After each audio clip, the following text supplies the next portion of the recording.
So you've heard about the American dream, right?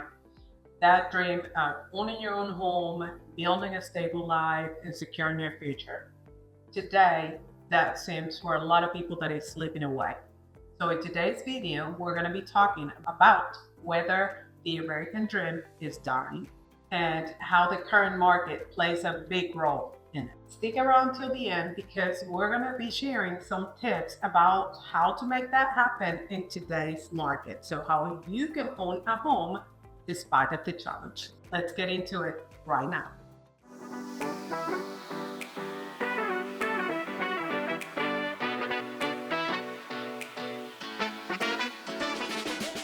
If this is your first time in the channel, subscribe below and tap the bell for notifications so you can be the first one to know about the current market in Knoxville, Tennessee. I'm Hilmer.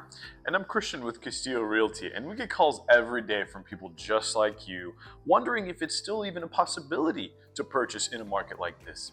Well, we'll definitely be here to help you. Our information is in the description below, so please shoot us a call and we'll help you make a smooth move to Knoxville, Tennessee and make your American dream a reality. The phrase American dream was coined in 1931 by American historian and businessman James Truslow Adams in his book, The Epic of America. However, the idea of the American dream may have originated before 1776. The American dream is the ideal that all people have the opportunity to succeed and lead a better life. The phrase has had different meanings over time, but the belief that anyone can achieve personal success is still a motivated dream for Americans today. Okay, let's talk about what American dream really meant. Back in the days, it was really owning a home was really a sign of stability, success, and independence. And really, it was what everybody strived for. It was just to have a place to raise a family, create memories, and create wealth over time. But things have changed recently, haven't they? In, I think, the 50s and 60s, housing really kept up with wages. You know, people were able to pay for their housing. And now that I'm really thinking about it, I don't think I know what wages were like in the 50s and 60s, do you? So back in the 50s and 60s, wages varied, right, like as of today, but it was around $5,000 to $6,000, and houses were somewhere around double price. Google it. Yeah. Let's take a look. Let's Google it. All right. I think I got the information, but what better to ask than Google, right? So let's take a look here. So let's take a look. It says here, in 1960s, the price to income ratio for housing in the United States was around 2.1, meaning that the median home cost around 2.1 times the median income. And I think, if I'm remembering correctly, because we did look this up prior, I think I think you're right. It was about $5,600 the average income and about $11,000 the average house price. Mm-hmm. So if you really look at prices like that versus prices and wages like today, that's a pretty interesting number, isn't it? Very big gap. Sure, a big gap, a wage gap and a wealth gap is obviously like huge. So, you know, what do we think, considering it's not such a straightforward journey anymore? You know, I've been in this business long enough to kind of know how to guide through that and kind of go around that, because there are numerous types of programs and things like that to get you into a home. But, you know, just like I said, it's not as straightforward as it used to be. Mm-hmm. So what kind of tips? It depends on so many things, right? We have gotten people in homes with the minimum yearly wage in a home. But there's several factors that will play in it when we're looking to buy a house when you're in the minimum wage. or the average. Dude, I remember, yeah, absolutely. I remember the first loan that we actually did together.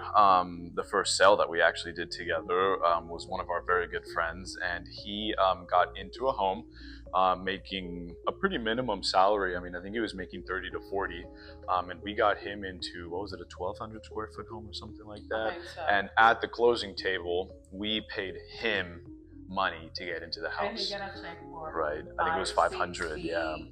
Correct. So, like that. you know, even though, and even though we're talking real doom and gloom and the American dream, right?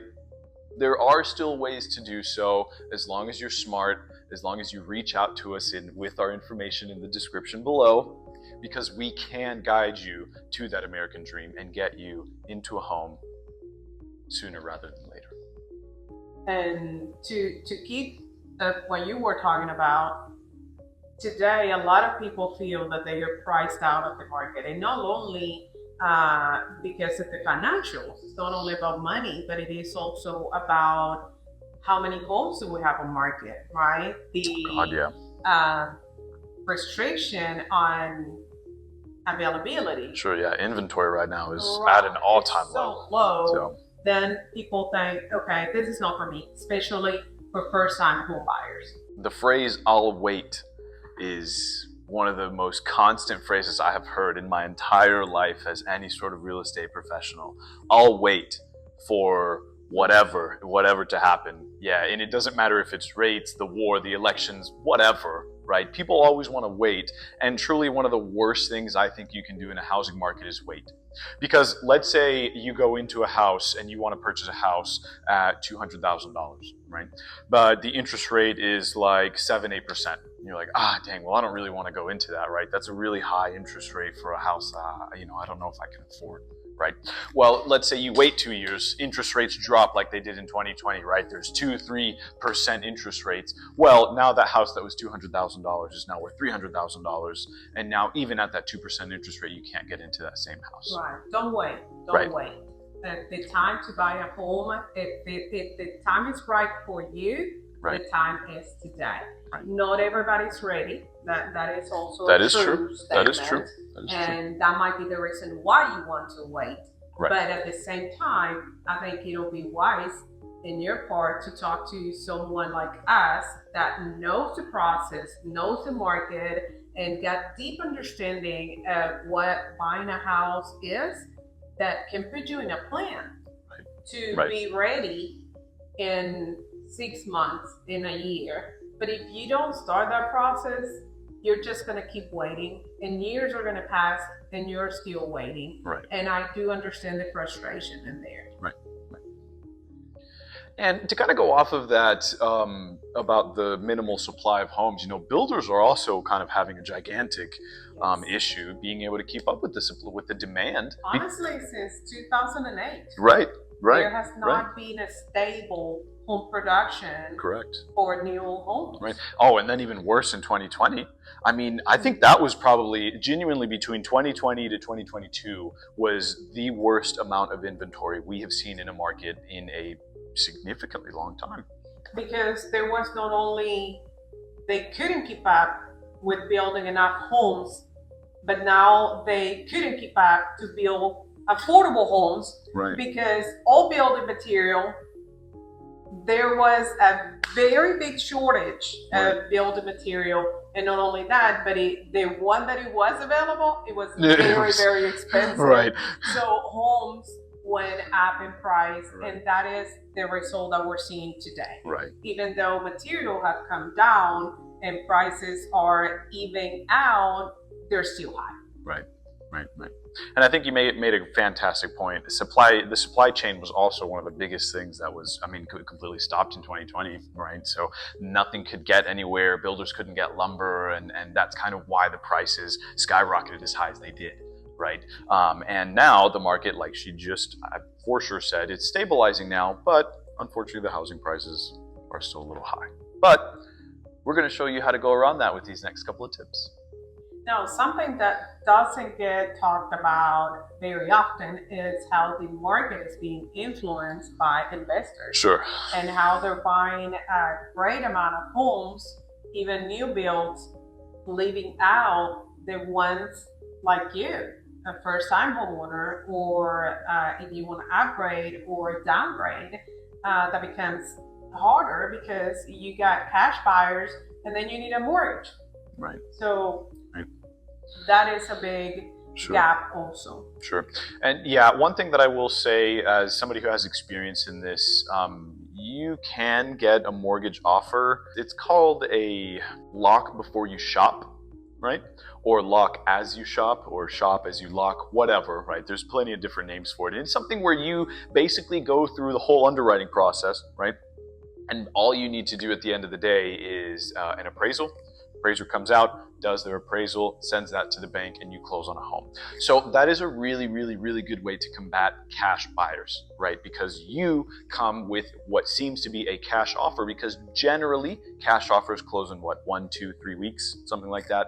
Well, with a shop before you lock, or lock before you shop, excuse me, that's exactly what you can do. You can go to this place, you can tell them, hey, I have a pre-approval that is like already underwritten, and we can close on it in 2 weeks. And a lot of people like to move fast because they want money fast. So that's a great way to do so. All right, so we've talked a lot of doom and gloom, truly, and that does bring the question, is the American dream dead, right? And the answer is quite simple. It's truly not. There is no death of the American dream. Relax. But what I will say is, though, that the American dream has evolved, right? I mean, it's still the same concept because it's still owning a home, but now it looks a little different, right? Because back in the 50s and 60s, it was purchasing a home for a family, right? And now it's more so purchasing a home for yourself so you can start being a person and you can create a family in the future. And honestly, if you're asking me, I think that's equally as beautiful. I think there's a lot more merit in really dragging through the mud to get to where you want to be versus just getting it, just being there, right? And also for renters, renters. People think, oh my gosh, am I going to rent for my whole life? Or is it a bad thing? Or some people see it that it's really a bad thing. And it is really not. I mean, again, it depends on your situation. And you might be renting for longer than you expected, and that is also okay. It's just to be ready for when the right opportunity comes along. And I'm not saying that you have to pay, $3,000-$5,000 to break a lease, but be ready when you're approaching that lease. Talk to somebody like us again, so you can be ready for when that lease is up and you can get to your own home. Right. And if you want to be able to talk to us and get some information from us, all of our information is in the description below. So check us out. So if you are thinking to buy a home, please reach out.